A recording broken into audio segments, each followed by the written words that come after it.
What's up, everyone? Welcome back to another review, and this time we're taking a look at Dracula Dead and Loving It, directed by the comedy legend himself, Mel Brooks, starring Leslie Nielsen and Steven Weber. Dracula Dead and Loving It is basically Mel Brooks' parody of the Dracula story and its mythos. So yeah, this movie takes a lot of inspiration from the 1932 Dracula movie. A lot of the Hammer horror films that came out during that boom of the 50s and 60s, and also you also get a little bit of the Bram Stoker's Dracula by Francis Ford Coppola. So yeah, the story of Dracula Dead and Loving It is, if you know the story of Dracula in general, then that's the story of Dracula Dead and Loving It. Renfield goes to Transylvania, meets Count Dracula. They go to London. Dracula hypnotizes two women, and with the help of Van Helsing, Dr. Sword and Jonathan Harker have to stop him from causing too much mischief. Yeah, if you know the story of Dracula, then you know the story of Dead and Loving It. Now, how does this movie itself riff from the Dracula mythos? I thought this movie is actually really, really fun. I remember watching this movie in 1995 when it first came out. I liked it then, and I'm not gonna lie, I like it now. Now, I don't hold this movie in high regards as a Spaceballs or a Robin Hood Men in Tights, but this is still a very entertaining movie. Leslie Nielsen as Count Dracula gives a lot of laughs. I like the look. I like how Leslie Nielsen is doing his best to do an imitation of Bela Lugosi, while at the same time you have moments where he does a little bit of the Gary Oldman Dracula with the fake wig. Overall, I thought Leslie Nielsen was a lot of fun as Count Dracula. I like the over-the-top Transylvanian accent that he gives, the Moldavian accent that he gives him. I like a lot of scenes that he has with Mel Brooks. There's this one scene between Mel Brooks' Van Helsing and Nielsen's Count Dracula where they're exchanging insults in Moldavian, and it's hilarious because they're trying to one-up one another. I thought that scene actually got a lot of laughs out of me. I thought that was actually really funny. So yeah, I got nothing bad to say about Leslie Nielsen in the lead role of Count Dracula. He was a lot of fun. The supporting cast around him, they also do their part. Steven Weber does a really good job of playing Jonathan Harker, and Weber did a really good job at playing a more comedic version of Jonathan Harker, who is more or less the straight man of this movie. And I seriously believe that Steven Weber, if he would have played Jonathan Harker in a more serious movie, like in the Francis Ford Coppola Dracula movie, I think he would have been absolutely really good as Jonathan Harker in general, because I like him in this. He's got the accent, it works for me. He's not stupid to the point where he's not stupid to the point of what's wrong with this man. Like he's more or less like a naive man, but at the same time he's also somebody who is like a hero, basically. He wants to help. And to me, Steven Weber is like he's one of the most underrated parts of this movie. I thought he was actually really fun. The actor who played Dr. Seward, I can't remember his name, but I thought he was hilarious. Peter McNichol, who plays Renfield,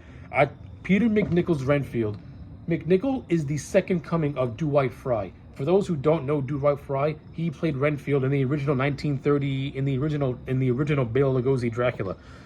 Peter McNichol, to me, even though I do like Steven Weber, Peter McNichol is one of the best bits of this entire movie. I love his portrayal as Renfield. I thought he was absolutely hilarious. I love the scene where he's having a conversation with Dr. Sword, and he's eating and he's trying to hide the fact that he eats bugs, and every time he gets a bug, Dr. Sword just says, "What did you eat that, man? I saw you eat something." I thought that scene was 2 minutes of just hilarity. And just the scenes of Renfield and Dracula, I thought Nielsen and McNichol have really good on-screen chemistry with one another, and this movie needed more scenes with them in it. I like the whole opening sequence when Renfield first goes to Dracula's castle. It's directly referent. It directly riffs on the original movie. It pokes fun at it. I like the humor of it. And I said McNichol as Renfield was a nice touch. Very, very well done. The actress who played Lucy, I thought she was fine as well. Nothing all that spectacular. Amy Yesbick plays Mina, who is the love interest of Jonathan Harker, who also gets possessed by Dracula. Amy Yesbick, I think, is kind of underutilized in this movie. She's not really in it for the whole thing. A good chunk of this movie is more or less devoted to the character of Lucy, and Mina doesn't really become. And Mina's little thing with Dracula doesn't really take form until like the last, I want to say, 20 minutes of the movie. So yeah, I thought Amy Yasbeck was a little bit underutilized, and you could have done more to develop her relationship with Jonathan Harker. Like, even though this movie's a parody, you still could have done some interesting things with it. Uh, then, of course, you have Mel Brooks as Van Helsing, and Mel Brooks as Van Helsing was hilarious. I like him in the role. He was great. I love the scenes of him and Leslie Nielsen. I like the comedic duo of Van Helsing, Harker, and Schwartz. I think these three guys worked very, very well off one another with the comedy. It never comes across as cringe or forced. It always, to me, came across as very, very natural. I would have loved to have seen Mel Brooks have more scenes with Peter McNichol's character of Renfield, because I think Van Helsing and Renfield could have had a lot more bantering and a lot more just weird back and forth going on between the two. Yeah, that's a gripe I have, because you could have done a lot more with that sort of thing. In terms of this movie's direction and production values, I think this movie looks good. Mel Brooks, of course, he's a comedy legend. He's been around the block for a long time. Young Frankenstein with Gene Wilder, Spaceballs, Robin Hood Men in Tights. The man understands comedy. And even though this movie might not be for everyone, and it may not go down as one of Mel Brooks' great movies, it's still well directed. It looks good from a production standpoint. I like the sets. I like the costume designs. I like I like the authenticity to the era. I like how this movie does not look real. It looks like a stage play, basically, because everything doesn't look real, it looks fake. But I like it. It's a parody movie. It's supposed to be poking fun at everything. So I got nothing against it. I actually like it.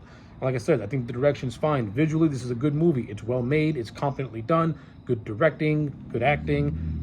The story is very derivative, but it's poking fun at the Dracula mythos. And even though I do have complaints, and even though there are certain aspects of this movie that I would have expanded upon and did more with it, I still, at the end of the day, love the movie. And I really love the end of the movie, where they stop Dracula in his tracks from killing Mina, and it's actually Renfield who accidentally kills him. And Dracula has like that last, "Renfield, you asshole." I thought that was funny.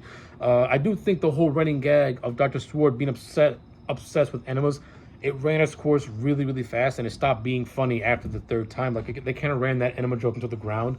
That is what it is. But there are other gags and jokes that I thought were funny, and I thought were actually kind of clever in a lot of areas. So yeah, overall, to me, Dracula Dead and Loving It's going to get a solid 7 out of 10. I thoroughly enjoyed this movie. I say check it out if you're a Mel Brooks fan and a fan of Dracula and just a fan of horror spoofs in general. So yeah, 7 out of 10 for Dracula Dead and Loving It. Let me know your thoughts in the comment sections down below. Like the video and subscribe, and I'll check you back next time for more.